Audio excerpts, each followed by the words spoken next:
누가복음 6장 27절 펴보겠습니다.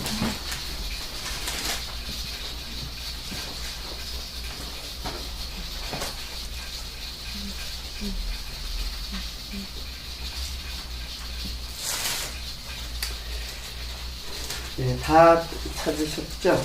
네. 그러면 제가 봉독해 드리겠습니다. 그러나 너희 듣는 자에게 내가 이르노니 너희 원수를 사랑하며 너희를 미워하는 자를 선대하며 너희를 저주한 자를 위하여 축복하며 너희를 모욕하는 자를 위하여 기도하라.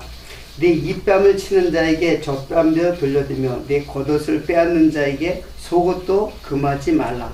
무릇 내게 구하는 자에게 주며 내 것을 가져가는 자에게 다시 달라지 말며 남에게 대접을 받고자 하는 대로 너희도 남을 대접하라. 너희가 만일 너희를 사랑하는 자를 사랑하면 칭찬할 것이 무엇이뇨? 죄인들도 사랑하는 자를 사랑하느니라. 너희가 만일 선대하는 자를 선대하면 칭찬받을 것이 무엇이뇨? 죄인들도 이렇게 하느니라. 너희가 받기를 바라고 사람에게 빌리면 칭찬받을 것이 무엇이뇨? 죄인도 의수히 받고자 하여 죄인에게 빌리느니라. 오직 너희는 원수를 사랑하고 선대하며 아무것도 바라지 말고 빌리라. 그리하면 너희 상이 클미라. 또 지극히 높으신 이의 아들이 되리니 그는 은혜를 모르는 자와 악한 자에게도 인자로우시니라. 너희 아버지의 자비하심과 같이 너희도 자비하라. 36절까지 공독해 드렸습니다.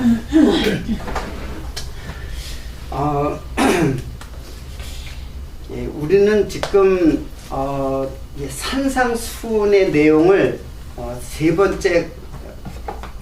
네 번째를 강론하는 것일 거예요. 근데 우리 집사님 얘기 들어보니까 두 번째, 세 번째를 지금 녹음이 안 되었다는데 마지막 거는 제가 녹음이 안 되었다 그래가지고 다시 정리해서 강조를 했기 때문에 그것은 좀 손실이 굉장히 큽니다. 어떻든 지금 이 말씀은 그렇게 범상한 말씀이 아니에요. 물론 성경 말씀은 하늘의 하나님의 계시의 말씀이기 때문에 그냥 사사로이 풀 수도 없을 뿐더러 우리의 이성으로 풀 수 없다는 것을 전제를 해야 돼요. 이 말씀은 우리가 풀 수 있는 말이 아니에요. 언제든지 제가 이야기했지만 개미가 나를 이해하겠다고 대든 것하고 같은 거예요. 우리가 내가 이 말씀을 읽을 수 있죠. 또 문자적으로 해석도 할 수 있어요. 문자적으로. 그러나 이것은 하늘에서 성령께서 기록한 말씀이기 때문에 하나님의 성령이 우리들에게 임하지 않고서는 이 말씀의 그 원래의 뜻을 해석하는 것은 힘든 게 아니라 불가능한 거예요. 가능한 것이 아니에요. 자, 여기서 또 우리는 또다시 큰 그 난관에 부딪히게 됩니다. 이 산상수훈이라고 하는 것은 해석상 큰 난관에 부딪혀요. 사실은 신학자들이 성경을 이렇게 해석하는데 그냥 잘 이해되는 말씀을 그냥 해석하고 있죠. 근데 그거는 거의 다 잘못된 해석일 가능성이 많아요. 그냥 평상적으로 우리들의 생각에 이거는 그런 말이오구나 하고 그냥 이해를 해버리면 성경에 원래 하나님께서 내가 뭘 얘기하려고 하는 것하고 빗나간다 이게요. 좀 이해가 정확할런지 모르겠지만은 자식이 말을 안 들어요. 자식이 말을 안 들으니까는 부모가 너무 화가 나니까는 인간 부모예요. 지금 너무 화가 나니까 야 너 집 나가버려 그런 얘기를 할 때가 있죠. 저주의 말을 한단 말이에요. 자식 보고 야 너 나가버려. 심지어는 더 심한 말도 하죠. 예? 그러면 아버지가 또는 엄마가 나보고 집을 나가라네. 그러면 순종하겠습니다 하고 집을 나가면은 진작에 순종하는 걸까요? 아니죠. 말을 안 들으니까는 화가 나서, 엄마 화가 나서 하는 말이란 말이에요. 아주 우리의 버전으로다가 이해를 시키는 말이에요. 지금 예를 들어서. 그러면 나는 부모님 말에 순종해야지. 나 그 말을 잘 들어야지. 그래가지고 인사하고 가출해버리면 부모 마음은 어떻겠어요? 부모는 그런 뜻이 아니잖아요. 잘 알죠? 부모는 부모님 말 속색이지 말고 부모님 말을 잘 들으라고 하는 이야기란 말이에요. 그 원래 뜻은. 그러니까는 우리는 문자적으로 해석한다는 거는 거의 잘못된 거예요. 그렇죠? 성경은 문자적으로 해석할 수 있는 말이 아니에요. 그래서 문자의 그 해석의 그 밑에 behind, understand라고 그랬죠. understand.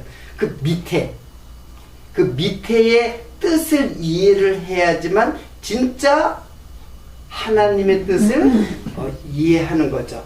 그래서 지난 세 번에 걸쳐 가지고 그 예수님께서 산상수훈에 대한 이야기를 말씀을 공부를 했죠.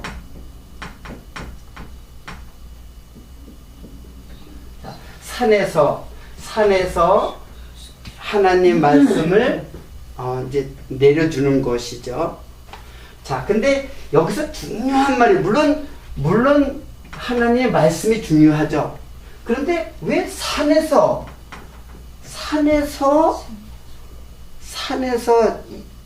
뭐 중요한 거는 산이든지 빈들이든지 어디든지 말씀 가리키는 내용이 중요하죠. 근데 왜 산에서 한 것은 도대체 뭔가? 근데 여기 의미가 있어요. 저는 이걸 아주 최근에 그걸 깨달았어요. 그래서 이 말씀을 지금 산상수훈의 내용 계속해서 이제 앞으로 계속 쭉 나오는데 여기는 사실은 그 6장에 한 장에 끝났지만 사실은 마태복음에는 5장, 6장, 7장에 걸쳐서 방대한 내용, 3장에 걸쳐서 방대한 내용이 산상수훈이에요. 그 병행 그 성경 구절이거든요. 이게 누가복음에, 이거는 마태복음에는 5장, 6장, 7장이 바로 산상수훈이란 말이에요. 근데 여기는 산에서 내려오면서 평지에서, 산에서 아주 내려온 게 아니라 사실 똑같은 말이에요. 산상수훈이란 말, 산. 근데 왜 산에서 그거를 강론을 한 것을 갖다가 이야기하고 우리는 그걸 산상수훈이라고 할까? 그런 생각을 했는데, 그 실마리를 갖다가 제가 꼬리를 잡은 것 같아요. 여러분들이 한번 이 말씀을 어떻게 해석하는가를 잘 보세요. 자, 대개 이 산상수훈의 말씀을 대개 신학자들은 성도들이 이렇게 이 정도의 신앙생활을 해야 된다라는 것으로 거의 그 결론을 맺어요. 근데 뭐라 그러냐면은 가난한 자, 그걸 한번 적어보자. 여러분들 굉장히 중요하기 때문에 반복해도 내가 뭐 지나치지 않다고 생각해요. 자, 가난한 자, 복이 있다는 거예요. 가난한 자가. 그리고 또 뭐예요? 예? 사찰했대요. 줄인 자, 가난한 자가 복이 있고 줄인 자가 복이 있다는 거예요. 그리고 또 우는 자, 이제 마태복음에는 애통하는 자죠. 우는 자, 애통하는 자. 그리고 핍박, 전체를 얘기하면 핍박받는 자, 너희를 욕하고 그리스도를 위해서 핍박을 받는 그런 자들이 복이 있다는 거예요. 자, 복에 대한 설명은 제가 이야기를 했죠. 복이라는 것은 성경에는 복이라는 것은 지금 이 땅의 복이 아니에요. 하늘의 복이에요. 신령한 복, 하늘의 복인데 그걸 이 땅에서 그 복을 설명하는 거예요. 이 땅의 것으로 하늘을 설명하는 하늘의 복을 이 땅의 복으로 하늘의 복을 설명하는 도구로서의 복이에요. 그러니까 진짜 복은 뭐예요? 신령한 복, 하나님의 복이에요. 근데 그러니까는 이것이 이런 것들은 세상에 이건 복이 아니라 세상에서는 뭐라 이런 거 갖다가 저주받은 인생이라 그러죠. 예? 그렇잖아요. 가난하고 한마디로 이건 뭐예요? 이거 막 거의 노숙자 수준 아니에요. 노숙자 수준. 예? 근데 이런 자들이 복이 있다는 거예요. 그러니까 이걸 어떻게 해석을 하냐 이것을 이걸 어떻게 해석하냐. 그래서 제가 그 밑바닥을 3번이나 걸쳐서 3주에 걸쳐서 그걸 깔아놨는데 그게 없어졌다니까 내가 좀 마음이 좀 이제 안타까. 그러나 상관이 없어요. 계속해서 이 말씀은 여러분들에게 계속해서 여러분들이 이 말씀으로 다져져야 되기 때문에 그런 거예요. 그걸 사실은 여태까지 한 말씀인데 조금 정돈을 해서 다져지는 의미를 갖고 이해를 해야 돼요. 그러니까 이 말씀을 그냥 직접적으로 들어가기보다는 도대체 이걸 어떻게 그 산상수훈 자체를 어떤 개념으로 우리는 받아들여야 되는 게 이게 제일 중요해요. 그 문제 속으로 그냥 바로 들어가기보다는. 그러니까 문자적으로 해석하면 이렇게 살아야. 그 다음에 뭐예요? 오른밤을 때리면은 뭐예요? 왼밤도 돌려대라고. 걷어달라고 속옷도 주라고 그러고 꾸고자 앉아게 다 주라는 얘기예요. 뭐가 돼요 나는? 거지가 되라는 얘기밖에 더 돼요? 점점 말씀을 이해하기 힘든 쪽으로 지금 끌고 가잖아요. 그러니까는 신앙자들이 최선을 다해서 그렇게 살아라 이렇게 이해를 한단 말이에요. 그리고 네 오른 눈 저 마태복음은 더 심각해요. 똑같으면 오른 눈이 실족하게 하거든 어떻게 해라? 오른 눈 빼어버려. 한 눈 가지고 천국 가는 것이 두 눈 가지고 지옥 가는 것보다 한 눈 가지고 천국 가는 것이 낫다. 오른판이 범죄하거든 찍어 버리라. 그걸 자세히 여러분들이 생각이 있으면 해보세요. 오른판만 범죄하느냐 이거예요. 계속 얘기하지만 오른판만 범죄하고 왼 한쪽 눈만 범죄하느냐 이게 눈 다 뜨고 범죄하는 것이고 오른손 왼손 다 오른손 왼손뿐만 아니라 모든 지체들이 범죄 현장까지 발이 가야지. 범죄 현장까지 발은 뭐 죄를 안 지었나요? 나는 죄 안 짓고 너만 죄 짓나? 여기 이 상태에서 온 몸이 다 죄를 짓는 거 아니에요. 근데 성경은 왜 그렇게 얘기하냔 말이에요. 오른손이 범죄하고 이거 찍어버리라. 그게 가능한 얘기냔 말이에요. 그리고는 또 뭐라 그랬냐면 너희 의가 서기관들과 바리새인의 의보다 더 낫지 못하면은 결단코 천국에 들어갈 수 없느니라. 하여튼 해석을 어떻게 해야 되느냐가 문제지 이걸 갖다가 그대로 문자적으로 그대로 받아들일 수는 없는 말 아니에요. 여러분들 바리새인들과 그 서기관들 이 사람들 유대인들 중에서 유대인들이 수백만 명인데 그 바리새인들은 6,000명 정도 돼요. 당시에 그 사람들은 어떤 훈련을 통해 3년이라고 하는 아주 강한 트레이닝을 받아야 돼요. 훈련을 받고 그 교육을 받고 탈락되지 않고 바리새인이 되는 거거든요. 6,000명, 그러니까 아주 그냥 6,000명 많은 것 같지만 사실은 그 전체에 보면 아주 소수거든요. 근데 이 사람들의 의의가 가장 높다는 거 아니에요. 그렇죠? 다른 사람들보다 가장 높은 의의를, 그러니까 그보다 더 높은 의의가 있어요, 없어요? 인간 사이에서는 없죠. 가장 높은 의라는 거예요. 근데 뭐라 그러냐면 천국에 들어가려면 천국에 들어가면 그 사람의 의보다 더 뭐예요? 더 높아야 된다 이게요. 그러니까 이 말은 또 역시 뭐예요? 천국에 들어갈 수 있는 사람은 있다 없다? 없다는 얘기예요. 가장 높은 의의를 갖고 있는 사람보다 더 높은 의의라고 했으니까는. 그러니까 지금 이 의의는 지금 다른 차원의 의의를 말하는 거예요. 다른 차원의 의의. 그러니까 인간 차원의 의의가 아니라 어떤 새로운 차원의 의의를 지금 말하는 거예요. 그러니까 이런 모든 말씀들이 산상수훈 속에 다 담겨져 있단 말이에요. 그러니까 산상수훈을 그냥 그대로 문자적으로 이해를 하는 것은, 그래서 난 참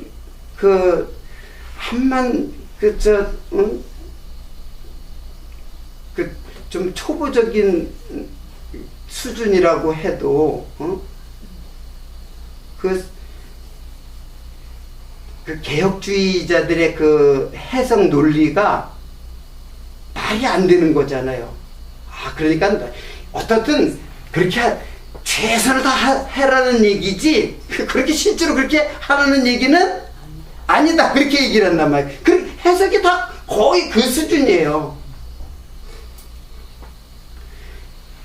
여러분 뭐 주석책이 물론 주석책들의 해석책들이 물론 필요한 부분도 있어요. 그러나 그런 것들은 너무나 그 해석이 그냥 문자적인 해석에서 하나님의 뜻을 깊이 헤아리지 못하고 그냥 편하게 해석을 했다는 생각이 너무 많이 들고, 그래서 근데 이제 여러분들은 이제 이해를 할 거예요. 지금 이 말들이 무슨 의미로 얘기하는지 이제 이해를 할 거예요. 왜냐하면 저는 계속해서 산상수훈을 여태까지 이제 여기에서 이제 산상수훈을 얘기하지만은 사실은 이런 말씀의 그 패턴을 지금 가지고 왔기 때문에 여러분들은 이 말씀을 이해를 할 거예요. 근데 갑자기 들으면은 기독교에 그냥 암벽에 딱 부딪혀버려요. 그렇죠? 안 부딪힐 수가 있나요, 이거? 그냥 여러분 편하게, 이렇게 편하게 읽을 수 있어, 이거를 갖다가? 그게 진실한 신자예요, 그게? 가난해져야지. 줄여야지. 또 행위로 나가요, 그것조차도. 가난해져야지. 일부러 가난해지려고 한다거나. 똑같은 율법주의자들이에요, 그것도. 일부러, 다 나눠주고 나는 줄이려고 이것을 행위로 가려고 하는 것조차도.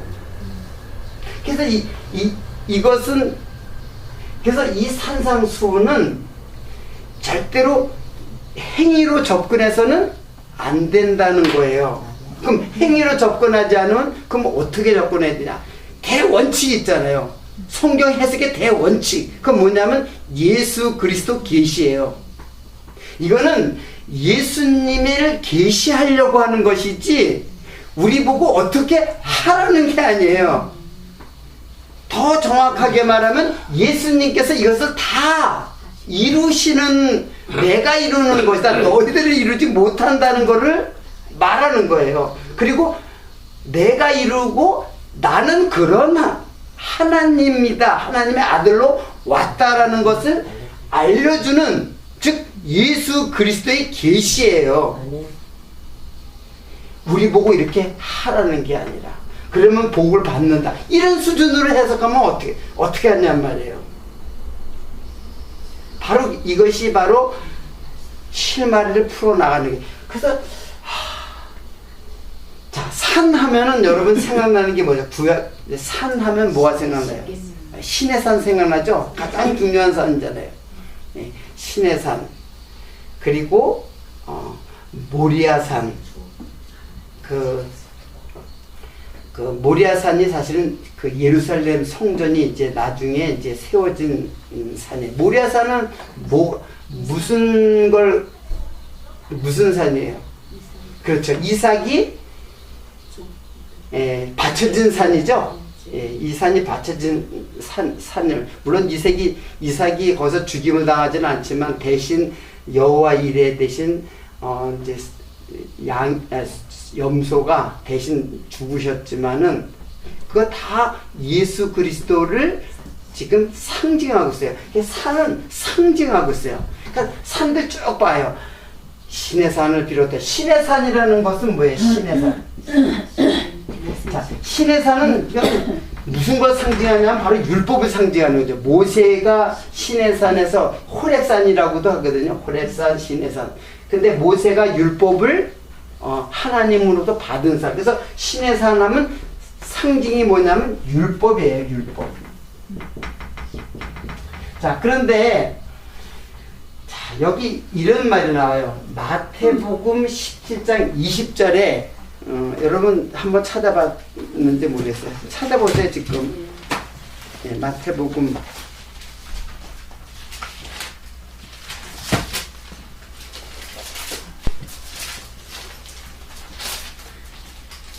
17장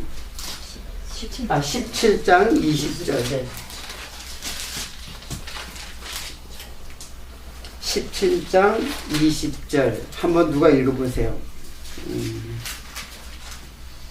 가라사대 너희 믿음이 적은 영혼이라 진실로 너희에게 이르노니 너희가 만일 믿음이 한 겨자씨만큼만 있으면 이 산을 명하여 여기서 저기로 옮기라 하여도 옮길 것이요 또 너희가 못할 것이 없으리라. 네. 자, 이 말도 여러분 이해할 수가 있어요? 자, 여태까지 예수님 이후 2000년 역사상 산을 갖다가 옮긴 산을 기도해가지고 산을 옮긴 사람이 있을까요? 나 그런 기록 우리가 들어본 적도 없고 그냥 우리들의 생각 속에서 그거는 가능한 것이 아니죠. 자, 산을 갖다가 이 산에서 저 산으로. 근데 또 뭐라 그러냐면 너의 겨자씨만한 믿음. 자, 이 겨자씨는 유대인들에게는 씨 중에서 가장 작은 씨고 만약에 겨자씨보다 더 작다라면 없다는 거예요. 이게 가장 작기 때문에 이거보다 더 작다라면 그거는 없는 거라는 뜻이에요. 왜냐하면 이것도 제법 큰 거라 눈에 좀 띌까 할 정도의 아주 그냥 작은 바람에 그냥 휙 날려버리는 그런 것인데 근데 이거 뭐라고 거기 그렇게 돼 있어요? 보면은 자, 진실로 너희에게 이르노니 너희가 만일 믿음이 한 겨자씨만큼만 있으면 다른 데는 겨자씨만큼만 있으면 그러면 겨자씨만큼만 있으면 되는데 우리가 산을 옮기지 못하면 내가 기도해서 믿음으로 기도했는데 이 산을 옮겨서 저 산으로 가라고 해서 겨자씨만한 믿음이라도 있으면 옮겨진다 그랬는데 만약에 옮겨지지 못하면 겨자씨만한 믿음도 뭐라는 얘기예요? 없다는 거. 이거보다 없다는 건 없다는 거예요. 자, 생각을 해보세요. 그렇죠? 겨자씨는 가장 작은 건데 이것보다 더 작으면 그러면 그건 없다는 뜻이에요. 개념이 없다는 개념이란 말이에요. 그러면 여러분들 한번 생각해 보세요. 그런 기도 해본 너무 터무니없어요. 그런 기도 하지도 않았죠. 예? 이 산을 갖다가 저쪽으로 옮겨라 하여도 옮겨질 것이요 라고 그랬어요. 겨자씨만한 믿음이 있어도. 그러면 여러분들 그렇게 못했으니까는 여러분들은 겨자씨만한 믿음도 없는 거죠. 그럼 여러분들 믿음이 있는 거예요? 없는 거예요? 믿음 없으면 어떻게 돼요?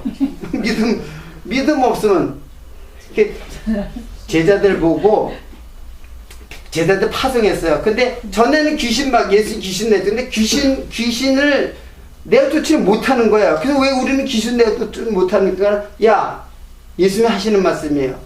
너희들이 겨자씨만한 믿음만 있어도 이 산을 명해서 저 산을 옮겨줘도 옮겨질 것이라 그랬어요. 자, 이런 말들을 어떻게 여러분들은 이해를 하고 넘어가는지 그래서 이제 제가 이 산상순이라는 게 그런 거로구나라고 이제 이해를 하게 된 것이 바로 그런 거예요. 제가 이 말도 다요. 마가복음 21장 마태복음 21장 조금만 더 21장 21절.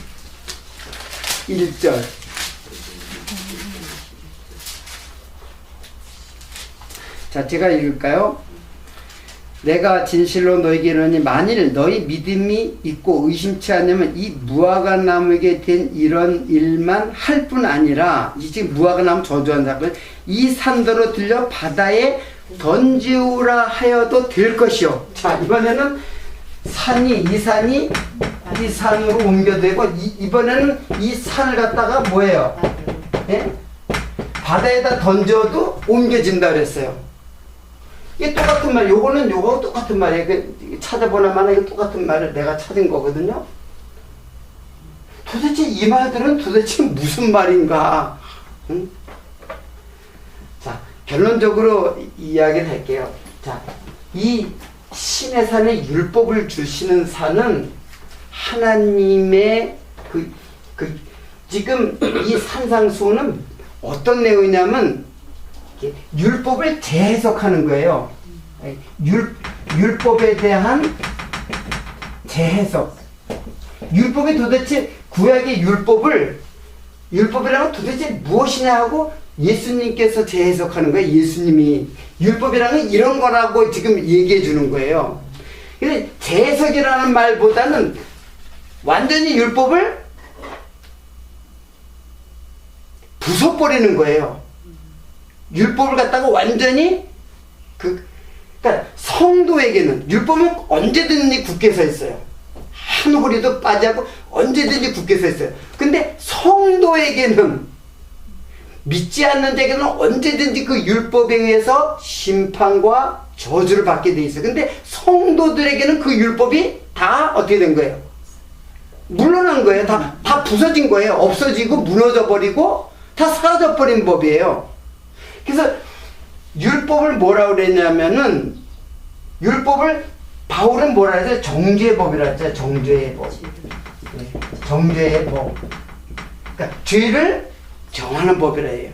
죄를 정하는 법이라고 하고, 그리고 심판의 법이에요. 그 한마디로 심판하는 법이란 말이에요. 네? 똑같은 말이에요.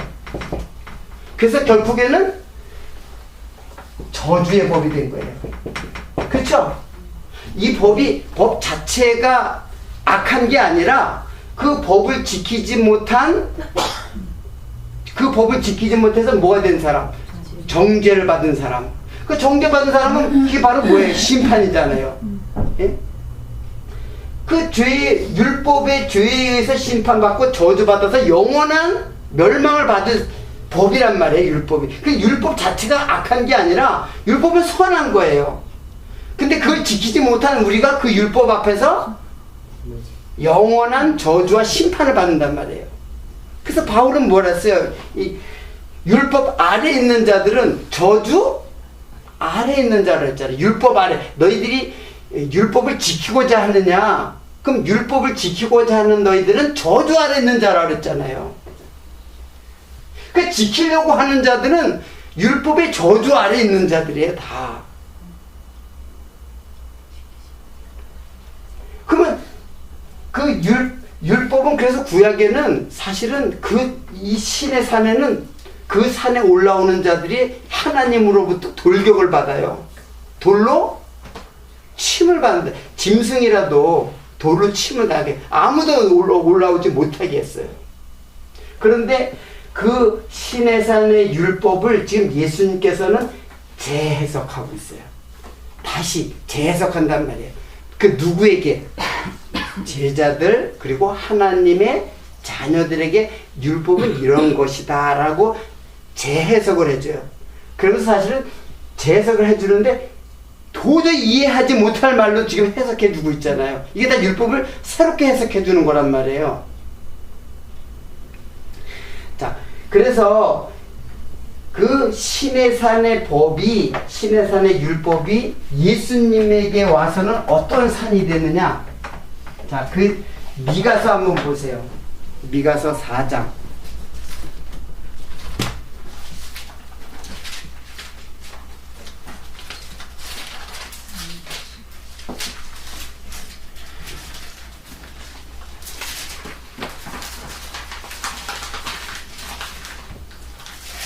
페이지예요? 페이지 1294페이지인데 이거 93. 1293. 1290. 내 거는 1294페이지. 미가서. 요나 미가. 몇 장, 몇 장? 4장 1절부터 4장 1절부터 제가 읽어드릴게요. 말이라는 것은 결코 이제 이 구약이지만 말이라는 예수님이 오시는 새로운 시대를 이제 말일이라고 해요. 예수님이 이제 오시는 때 그 말일에 이르러는 여호와의 전에 산들의 꼭대기에 굳게 서며 작은 산들 위에 뛰어나고 민족들이 그리로 몰려갈 것이라. 곧 많은 이방이 가며 이르기를 오라 우리가 여호와의 산에 올라가서 야곱의 하나님의 전에 이르자. 그가 그 도는 이거를 말하는 거예요. 거기에 도는 말씀의 말씀. 그 도로 우리에게 가르치실 것이라. 우리가 그 길로 행하리라. 길, 도 다 마찬가지죠. 하리니 이는 율법이 시온으로부터 나올 것이라. 여호와의 말씀이 예루살렘에서부터 나올 것임이라. 자, 이 말씀은 지금 시내산 율법에서 새로운 산을 지금 말하고 있어요. 말이라는 건 예수님의 오심을 말하는 때예요. 그래서 말세 마지막 그거는 뭐냐면 예수님의 오신 다음부터 재림까지 이 전체가 마지막 때예요. 그러니까 지금 우리가 언제 살고 있어요? 마지막 때 살고 있는 거예요. 예수님이 오신 다음에 예수님 다시 오실 때까지. 그게 이제 말이래요. 그러니까는 지금 그거는 뭘 기준하냐면 구약을 기준하는 거예요. 구약과 지금 여기를 뭐예요? 여기를 구약으로 하고 지금 여기 도의 이 말씀이 누구냐면 바로 예수 그리스도 신약이에요. 신약. 그러니까 지금 이 산이 아니라 무슨 산이에요? 예? 바로 이 산이에요. 이 산. 예수님께서 이 산에서 하나님의 말씀을 증거한단 말이에요. 자, 이 산은 정죄요, 심판이요, 저주란 말이에요. 그런데 이 산은 그곳에 모여들어 사람들이 모여들어가지고 하나님의 말씀을 들어요. 여기서는 어때요? 올라오면 죽는 거예요. 이 산에 올라가면 다 죽는 거예요. 상징이죠. 예? 물론 그 당시에는 실제로 그 산에 범하면은 죽임을 당해요. 그 산 범접하지 못해요. 근데 이거 상징이란 말이에요. 무슨 상징? 너희들은 심판받아서 죽는다. 이 율법이 있는 이 산에 올라오면 죽는다는 걸 말씀해 주고 있는 거예요. 근데 여기 이 산은 뭐냐면은 예수님의 산은 그 말씀을, 그러니까 여기는 정죄와 사망이지만 여기는 은혜가 쏟아지는 산이에요. 은혜가. 예수님께서 말씀으로 은혜가 쏟아지는 산이에요. 무슨 복이라는 건 제가 항상 그런 말 했죠. 영원한 생명, 하나님의 생명. 복이라는 말은 그냥 아예 공식처럼 외워두세요. 복. 그러니까 여러분들은 복하면은 이거 생각하지 않으면 다 세상 복을 생각해요. 재물의 복, 자손의 복. 재물의 복, 자손의 복, 그리고 땅 복, 그런 것들이, 그리고 남을 통치하고 지배하는 복, 그게 구약의 그 3대, 구약의 3대 언약 속에 있는 복, 그런 거 생각한다. 구약은 그런 거란 말이에요. 구약은 세상적이란 말이에요. 그런데 그 복은 다 예수라고 내가 다 설명해줬죠. 다 예수로 내가 다 재해석해줬잖아요. 나중에 또 할게요. 창세기 공부할 때 그걸 다, 자손도 예수, 땅도 안식의 땅, 안식의 주인 대신 예수, 다윗 통치도 예수 그리스도의 통치, 영원한 하나님의 나라, 이게 복이란 말이에요. 근데 그걸 갖다가 구약에는 이 땅의 나라로, 이스라엘이라고 하는 나라로 거기에 백성들이 많아지고, 그리고 가나안 땅을 정복하고, 그리고 다윗 왕을 세워서 나라를 만들었는데, 그건 어디까지나 모형이에요. 모형. 어떤 모형? 진짜 하나님의 나라에 대한 모형으로 주셨단 말이에요. 그러니까는 구약 지금 이 구약에서 이 산이 어쪽으로 옮겨진다는 얘기예요. 시온산, 예, 시온산으로, 이 산으로 옮겨지라고 하여도 옮겨질 것이요. 옮겨졌어요, 안 옮겼어요? 여러분, 그 기도를 하고 다 이미 그 기도가 이루어진 거예요. 눈에 보이는 이 산이 옮겨지는 게 아니라, 여러분, 여기서 이쪽으로 옮겨졌단 말이에요. 여기 있으면 여러분 죽어요. 이쪽으로 옮겨졌어요, 여러분들은. 무엇으로? 예수님의 말씀으로, 예수님 말씀에 하나님의 은혜로 여러분들이 여기에서 저주의 심판에서 옮겨진 자예요. 그리고 겨자씨만한 믿음이라 그랬잖아요. 그 겨자씨가 또 뭐예요?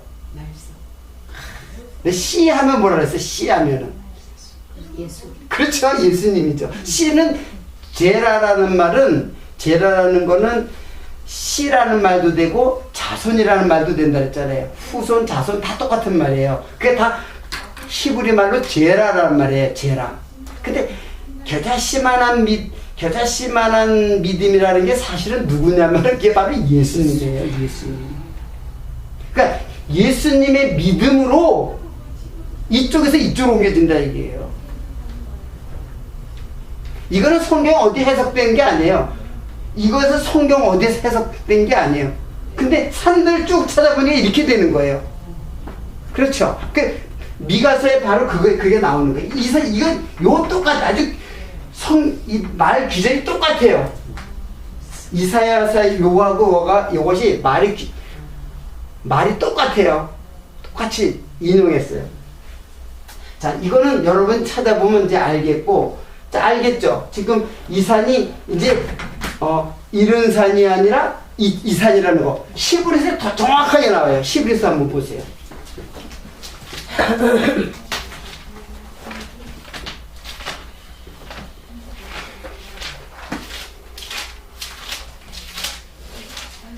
히브리서 12장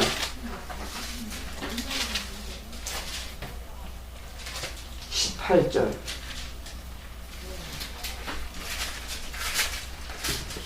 히브리서 12장 18절. 368. 368페이지. 368. 자. 자, 제가 읽을까요? 예, 누가 한번 읽어보세요.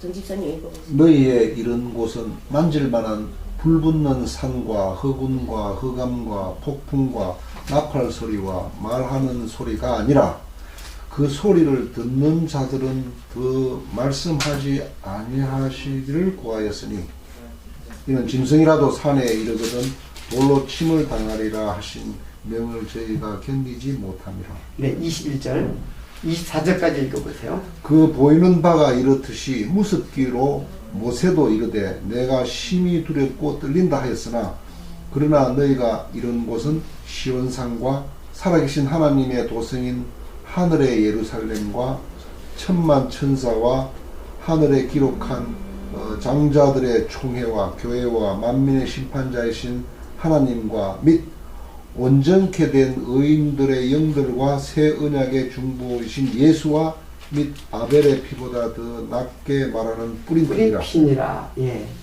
자, 지금 히브리서 기자는 지금 무엇을 말하는 거냐면은 한번 자세히 보세요.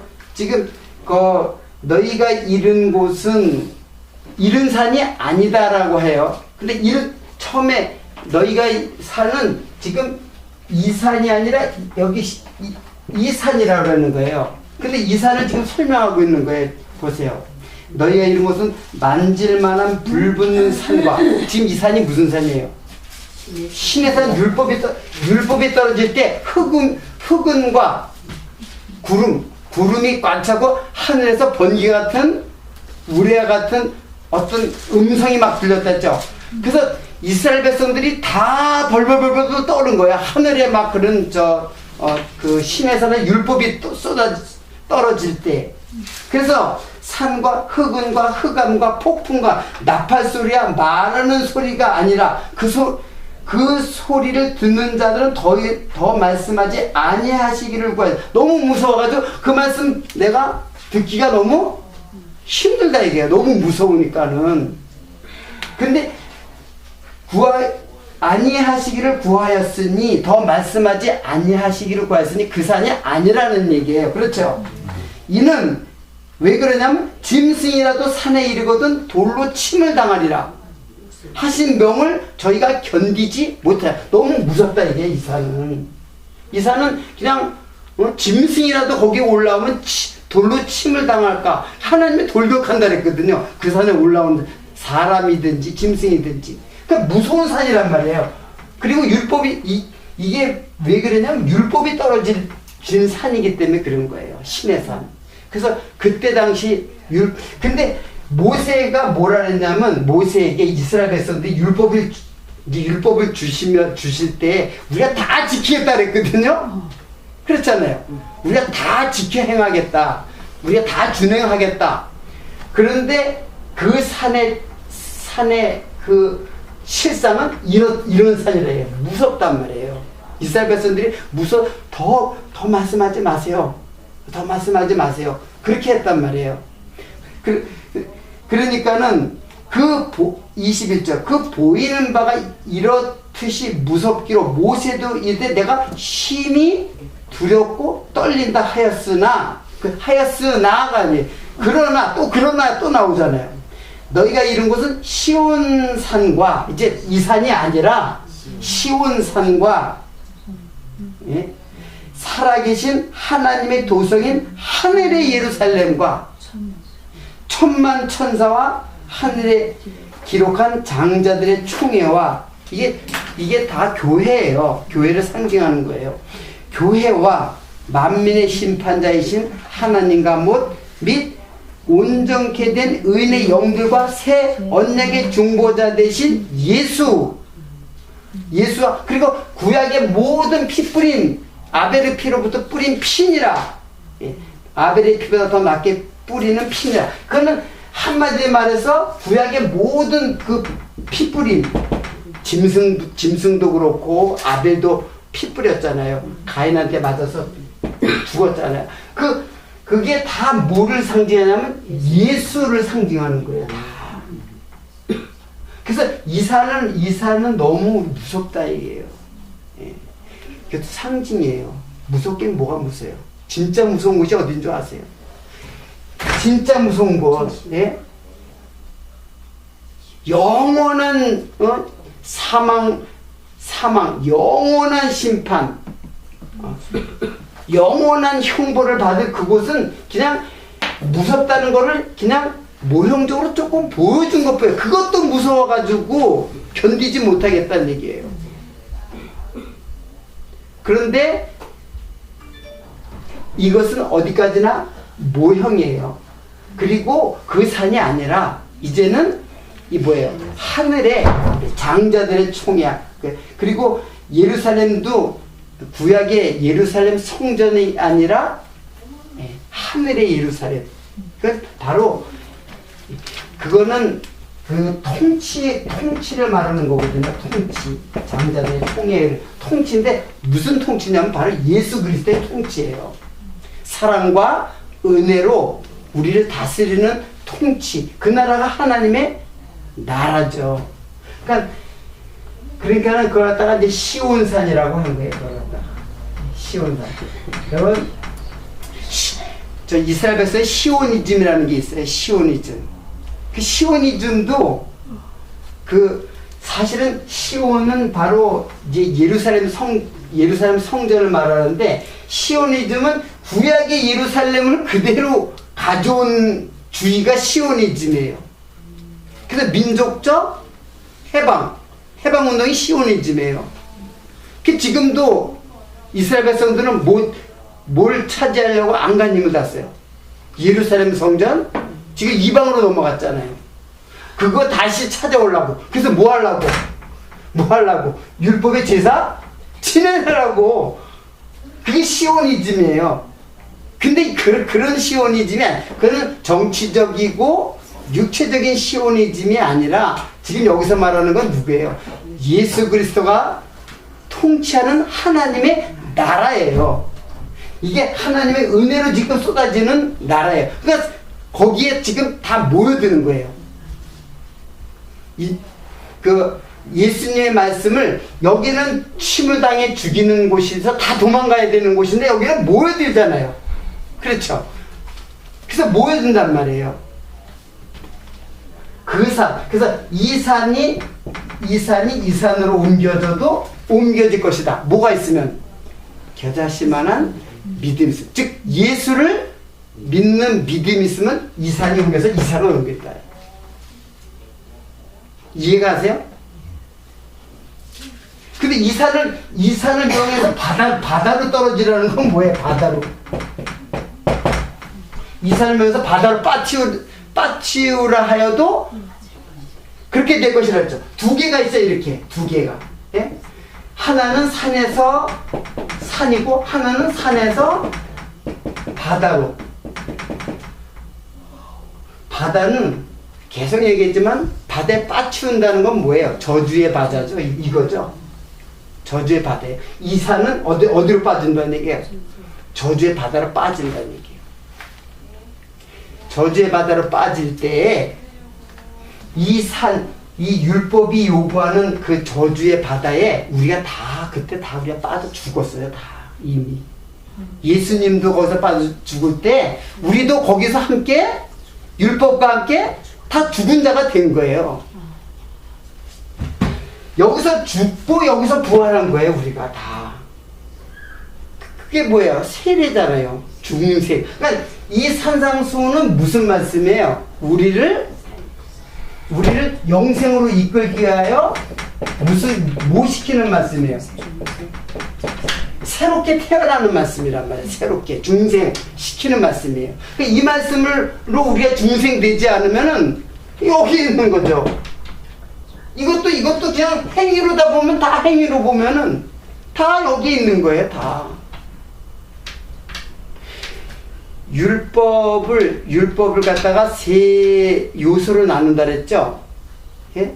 계명과 규례와 율례와 규례로 나눈다 그랬죠? 그 계명과 율례는 행위죠. 예? 그래서 정죄를 다 받았잖아요. 정죄의 법이라 그래서. 근데 규례는 사죄의 법이라 그랬죠? 용서해 주는 법. 그래서 제사를 드림으로써 죄를 지은 죄인들이 용서를 받는 게 제사란 말이에요. 근데 제사도 제사의 그 규례대로 해야 돼요. 그럼 행위가 되는 거 아니에요? 무슨 말인지 이해가 가세요? 제사라는 규례조차도 행위로 된단 말이에요. 그걸 완전하게 지켜야 되기 때문에. 그래서 구약 전체는 율법은 다 율법이에요. 다 행위의 법이란 말이에요.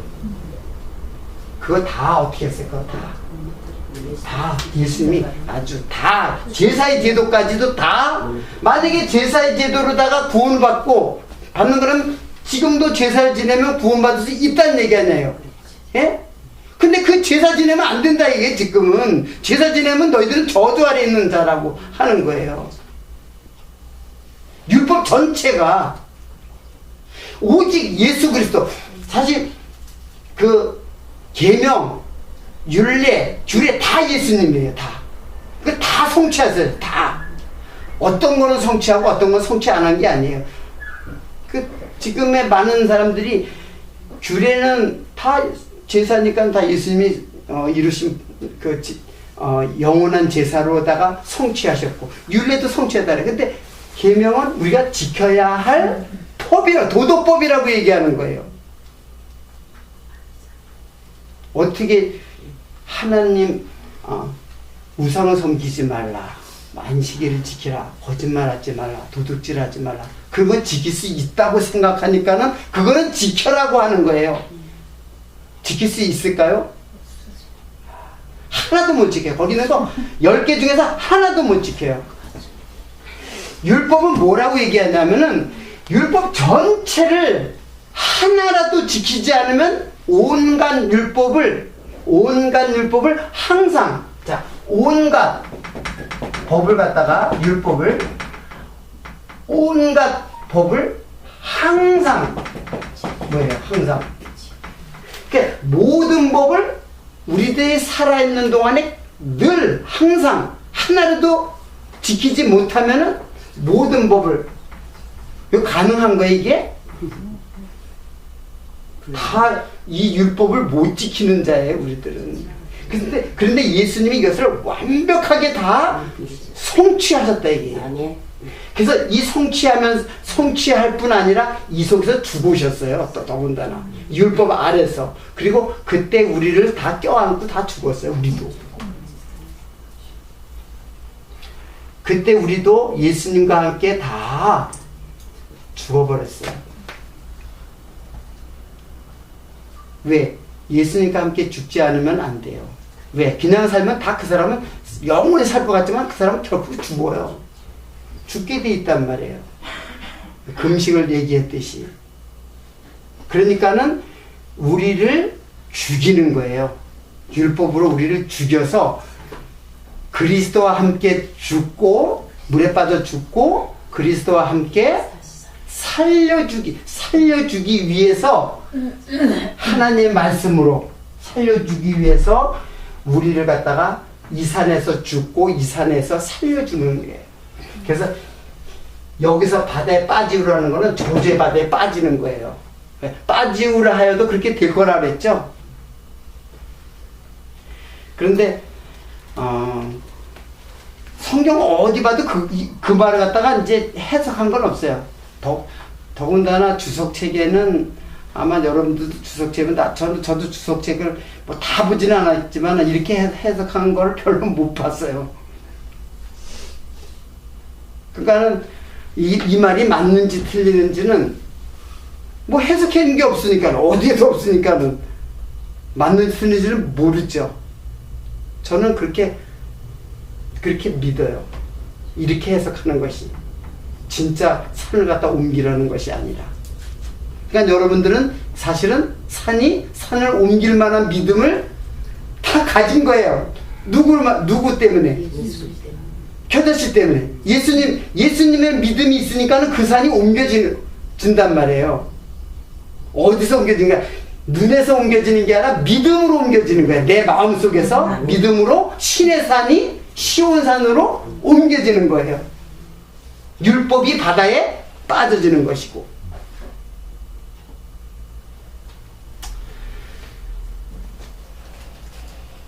그러니까는 산상수훈을 어떻게 보느냐가 중요한 거예요. 자, 이거를 행위로 보면은 여전히 어디에 있는 거예요? 행위로 보면 산상수훈을 행위로 보면은 어디까지나 율법 안에 갇혀 있는 거죠. 그러니까 가난해지려고 하는 것도 아니고 줄여지려고 하는 것도 아니고 애통 핍박하려고 하는 게 아니라 복을 받은 사람은 이렇게 된다는 얘기예요. 자,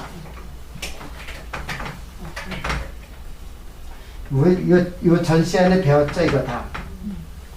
자, 복을 받는 게 아니라 화 있을지죠. 그런 말이죠. 복의 반대가 뭐예요? 화죠. 화가 뭐예요? 화가 저주 아니에요, 저주. 화가 이렇게 쓰잖아요. 이거 화예요. 이거는 뭐예요? 복이고 반대잖아요. 복, 화. 근데 화 있을진저 너희 부유한 자요. 그렇죠? 화 있을진저 너희 배부른 자요. 자, 화 있을진저 너희 웃는 자요. 화 있을진저 세상에서 칭찬을 받는 자요. 자, 이거는 복이고 이거는 화예요. 자, 이거는 어디까지나 이 땅에 있는 거예요. 그렇죠? 이 두 가지는 이 땅에 있는 거예요. 자, 이거는 땅에. 그럼 하늘은 어때요? 하늘에 있는 것. 이 산상수훈 하늘. 하늘에는 땅에 요게 이제 그 예수 그리스도를 위하여 받는 고난받는 자가 복이 있다는데, 하늘의 복은 어떻게 주어지냐면 이게 가난이 하늘의 부요로. 자, 이 부요는 땅의 부요죠. 네. 이거는 어디까지나 땅에서 부요한 자들이 있게 됐는데, 근데 이 부요도 내가 재산이 많은 그런 부요가 아니에요. 의에 줄이고 목마른 자, 의가 자기 의로 배부른 자를 말하는 거예요. 여기 의는 자기 의가 하나도 없다는 걸 고백하는 거예요. 나는 의가 없습니다. 주님의 의만이 나를 살릴 수 주님의 의를 의존하는 거죠. 거기에 보면 진짜로 하늘의 의로 진짜로 부여예요. 그러니까 이거는 무슨 부여예요? 하늘의 부여예요. 하늘의 부여. 그리고 줄인 자, 배부른 자, 이건 땅인데 여기는 하늘의 양식으로 배부른 자. 자, 하늘의 양식으로 배부른 자. 틀리죠? 그리고 애통하는 것도 하늘의 위로가 있어요. 예? 슬픔이 있는데 하늘의 위로. 이거 제가 이거 좀 정리를 해서 써야 되는데, 제가 아주 그냥 정리를 딱딱 해줄게. 이건 땅이고 이거는 뭐예요? 하늘이죠. 예? 그리고 핏바. 자, 뭐랬어요? 너희 상이 하늘의 상이, 하나님의 상이 어떻게 크다 그랬죠? 하늘의 상. 하늘의 상. 하늘이 또 붙어요. 하늘의 상이 천국이거든요. 하늘의 상 하나밖에 없어요. 영원한 생명. 아까 말하는 영원한 생명. 하늘의 생명. 그러니까 지금 우리가 가난해져도 이것 때문에, 그러니까 하나님은 이거와 이걸 같이 줘요. 애통과 위로를 같이 줘요. 이 땅에서. 만약 이것만 주면은 힘들잖아요. 못 견디잖아요. 힘들고 이길 수 있는 힘이 없잖아요. 절망이잖아요. 그런데 이것 때문에 하늘의 부요, 하늘의 양식, 그리고 하늘의 위로, 그리고 하늘의 상, 이것 때문에 이걸 갖다가 그냥 너끈히 이거는 아무것도 아니에요. 이거는 이 땅에 있는 건 아무것도 아니에요. 이거는 이 땅에서 좀 줄여도 괜찮아요. 실제로. 그리고 또 줄이는 사람이 또 어디 있어요? 네? 헐벗는 사람이 또 어디 있고. 다 욕심 때문에. 응?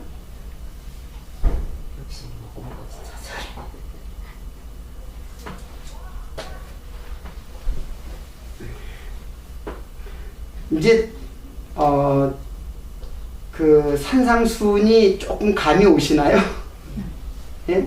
산상수훈이 어떤 개념으로 쓰여졌는지 어디까지나 이걸 갖다가 행위로 보면은, 이 말씀을 행위로 보면은 율법 아래 갇혀 있는 자고, 이 말씀이 바로 뭘로 봐야 돼요? 예수 그리스도로 봐야 돼요. 예수 그리스도로 보게 되면은 이제는 그냥 상상할 수도 없는 이것이 있기 때문에, 이거 아무것도 아니로구나, 이걸 깨닫게 된다니까요. 그러니까는 수많은 신앙의 선배들이 그냥 사자 입에 들어가서도, 사자 입에 피 흘리며 죽어가도 까딱없어요. 그 카타콤에 가서 평생을 거기서 살고 굶주리고 거기서 못 먹고 햇빛 못 보고 그렇게 살아도 견딜 수 있었단 말이에요. 그래서 그걸 어떻게 견뎌요? 그걸 갖다가 내 의기 신앙으로 견뎌요? 그게 아니란 말이에요. 하나님이 하늘의 위로와 상이 이렇게 내려오니까는 그거를 견디고도 남는 믿음이 생기는 거예요. 그게 바로 산상수훈의 그 정체예요. 산상수훈이라는 전체 내용이 예수님을 증거하기 위한 계시의 말씀이에요. 이게 우리 보고 하라는 말이 아니라 한번 해보세요. 할 수 있으면은. 나는 아예 포기를 해버려서 읽는 도중에 아예 이거는 뭐 도저히 안 되는 법이로구나.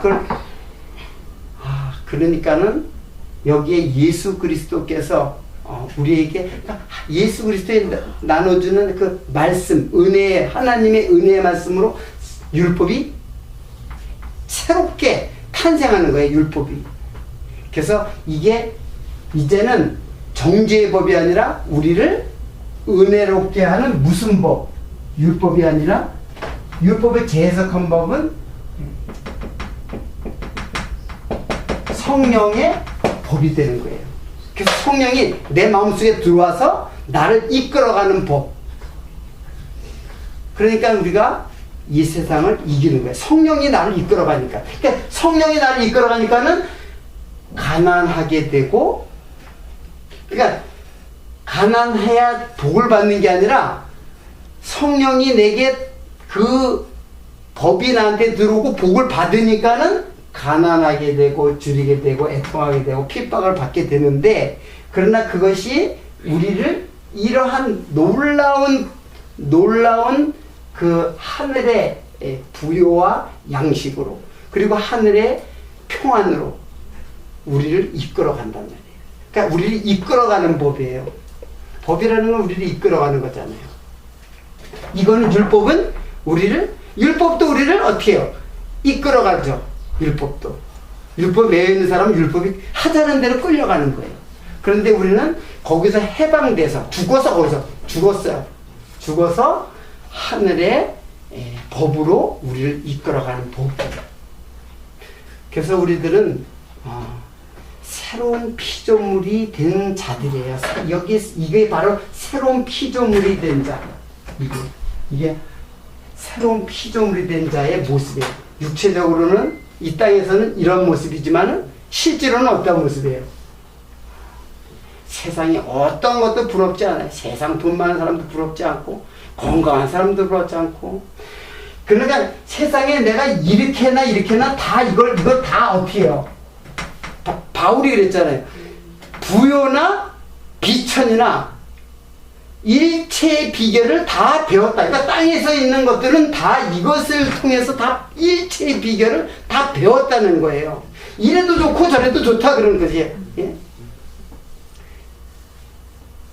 근데 이것의 진정한 의미는 육체적인 것이 아니라는 것 알죠? 이게 바로 의의 천국이 너희 것이며 했을 때 이 가난, 주림 이런 것들이 다 이 땅이 아니라, 이 땅의 것이 아니라 이 땅에 내가 부요한 것으로 자기를 규정하면서 살아가는 사람, 그러니까 이걸 목적으로 사는 사람, 이거는 이렇게 돼도 이 사람이에요. 무슨 말인지 아세요? 이걸 목적으로 사는 사람. 내가 가난해도 세상에서 잘 살아야지. 그걸 목적으로 사는 사람은 이게 부유한 사람이에요. 실제로 가난해도. 내가 지금 줄이고 있는데 나는 이제 맛있는 거 잘 많이 먹고 살겠다고 그걸 목적으로 사는 사람. 그거는 지금 줄여도 배부른 사람이에요. 그 사람은. 그걸 목적으로 삼는 사람. 이 세상에서 칭찬받고 이 세상에서 기쁨을 누리고자 그걸 목적으로 사는 사람은 다 이 사람들이에요. 근데 우리는 이것이 아무런 나를 이끌어가지를 못해요. 이 땅이. 나는 뭐가 이끌어가기 때문에? 하늘의 법이 나를 이끌어가기 때문에, 성령의 법이 나를 이끌어가기 때문에 이래도 좋고 이래도 좋고. 명쾌하지 않아요? 해석이 명쾌하지 않네요. 별로 명쾌하지 않는 모양이네요. 예. 성경을 보는 방법이에요. 그래서 예수님을 보면 다 풀리는구나. 그거 깨달으면 되는 거. 뭐 제가 특별하게 더 많이 깨닫는 게 아니라 예수 정답을 다 알고 있잖아요, 여러분들. 정답을 다 알고 있는데 정답 알면은 거기 정답에 껴 맞추면 될 거 아니에요. 근데 껴 맞추는데 잘 안 맞춰질 수가 있어요. 물론 그런 것들은 이제 공부를 해야 되겠지만은 앞으로 성경을 보면서 다 이렇게 껴 맞춰 보다 보면은 예수님으로 다 해석해 버리면은 그거는 정확한 거예요. 그 나중에 깨닫고 아 이게 이렇게 예수님으로 해석이 되고 예수님에 대해 기록된 것이고 예수님을 증거하는 말씀 그리고 결국 예수 그리스도의 계시의 말씀이라고 이제 해석이 되는 거예요. 그런 하늘의 양식이 이게 하늘의 양식이 진짜로 그게 예수님을 깨닫는 게 이거 다 뭐예요? 예수님이잖아요. 이게 다 예수님 안에 이거 다 예? 예, 하늘나라. 그래서 예수님이 내가 천국으로 왔다는 거예요. 천국이 이미 여러분에게 오신 거예요. 그리고 이 산도 다 옮겨라고 해도 옮겨진 사람들이에요. 이미 다 옮겨진 사람들이에요. 그러니까 우리는 이제 어느 시대에 사냐면 이 눈의 시대가 아니라 이 육체의 눈으로 보는 시대에 살아가는 게 아니라 뭐예요? 믿음으로 살아가는 사람들이에요. 믿음으로. 그런 믿음이 여러분의 마음속에 충만하시기를 바라겠습니다. 기도하겠습니다.